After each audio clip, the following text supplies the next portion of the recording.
तो ये आजकल की सोच जो है, अभी भी हम इतने मॉडर्न आधुनिक युग में जी रहे हैं, 2022 में जी रहे हैं, लेकिन हमारी सोच अभी भी वही है कि औरतें हैं जो घर में सिर्फ काम करें या फिर अपने परिवार को समय दें।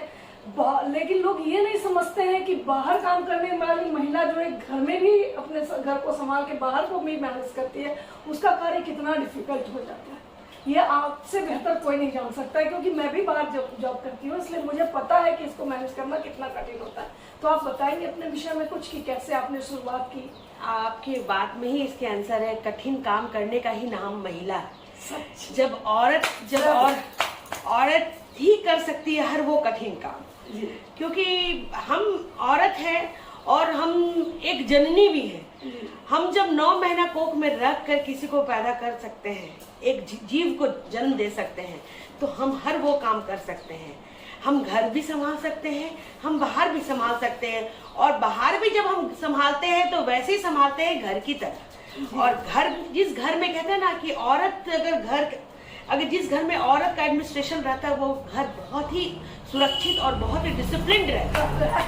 और उसी तरह की कोई भी ऑर्गेनाइजेशंस और कोई भी, हम ऑफिस की बात करते हैं, अगर वहाँ अगर कोई औरत अगर स्थापित है तो वहाँ का एडमिनिस्ट्रेशन बहुत ही अच्छा होता है। तो मैं यही कहूँगी कि ये औरत ही कर सकती है, और मैं कोई डिफ्रेंशिएट नहीं कर सकती हूँ। हर पुरुष भी एग्री करेंगे कि औरत के बिना संसार ही अधूरा है। इस बात से तो मैं इसकी बात करती हूँ।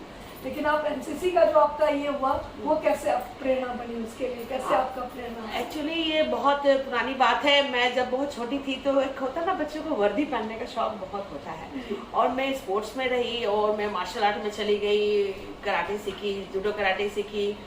उसके बाद पढ़ाई में भी रही, तो बहुत स्पोर्ट्स मिक्सअप हुआ, तो पढ़ाई में बहुत नहीं रही, एवरेज स्टूडेंट्स रही, लेकिन वर्दी का शौक बहुत रहा।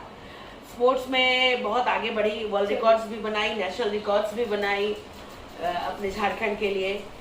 उसके बाद क्या हुआ कि मैं जब मेरी मैरिज हुई, मैरिज होने के बाद फिर मैं जब दुमका आई, हस्बैंड ने मुझे काफ़ी इंस्पायर किया एनसीसी के लिए। और कहते हैं ना कि लोग बोलते हैं कि कभी कभी कि वो मेन बहुत सक्सेस है क्योंकि उसके पीछे औरत का हाथ है, लेकिन मेरे पीछे मेरे हस्बैंड का हाथ है।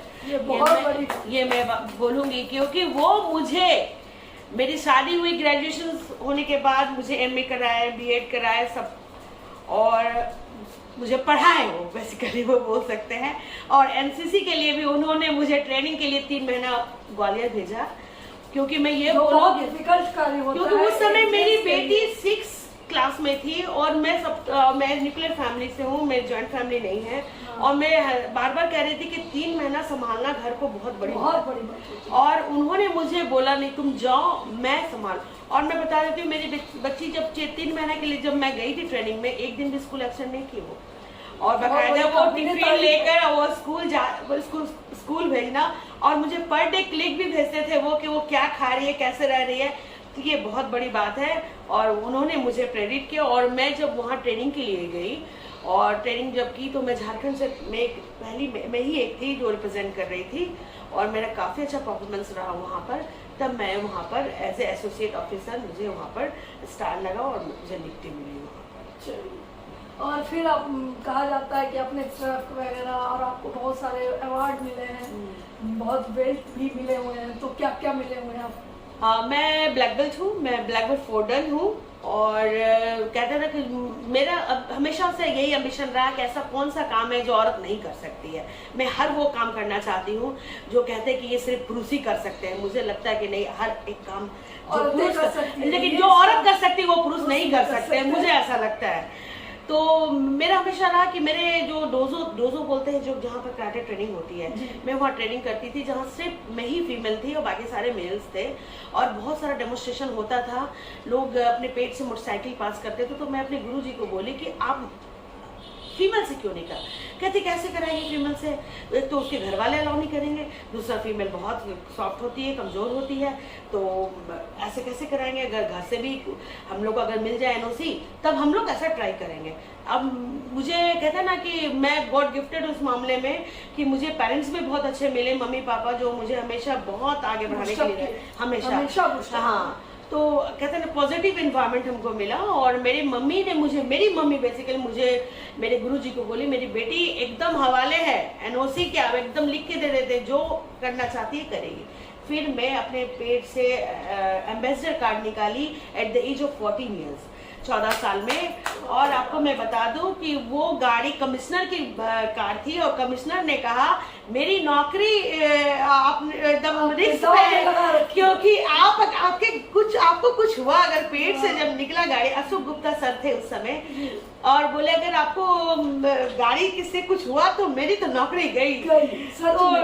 तो मैं बहुत रिस्क, बस मेरे सर ने कहा और मैं भी गई, sir this is my risk, मैं करूंगी, आप डोंट वरी सर। और मैं सक्सेसफुली मेरे पेट से निकला। और मुझे मेरा ये फर्स्ट वर्ल्ड रिकॉर्ड था at the age of 14 years. फिर मैं 21 साल की मैं अपना ही रिकॉर्ड तोड़ी। एम्बेसडर कार को मैं 407 टाटा का 460 ट्रक आता है, वो अपने पेट से निकाली और अपना वर्ल्ड रिकॉर्ड मैं खुद तोड़ी और मैं एक नया वर्ल्ड रिकॉर्ड बनाई थी। और ये प्रोग्राम मेरी दिल्ली में हुई थी। और दिल्ली में फिर मेरा और 3 नेशनल रिकॉर्ड्स भी है, जो मैंने 2 जिप्सी को 110 किलोमीटर अपोजिट डायरेक्शन से रोकी थी। और Limca book of world records में मेरा नाम है। और जब उसके जो डेमोन्स्ट्रेशन जब हो रहा था, जब उनके जो ऑथराइज पर्सन आए थे, जब कोई भी बुक्स में एंटर होता है तो वो अपने आँख से वो डेमोन्स्ट्रेशन देखते हैं, हर कुछ देखते हैं, तभी वो वर्ल्ड रिकॉर्ड बनता है। तो वो जिप्सी जब मैं रोक रही थी तो वो जो जमीन है ना, वो टायर पूरा जमीन का जो मिट्टी है ना पूरा उखड़ गया था, और मेरे जो स्ट्रेंथ से।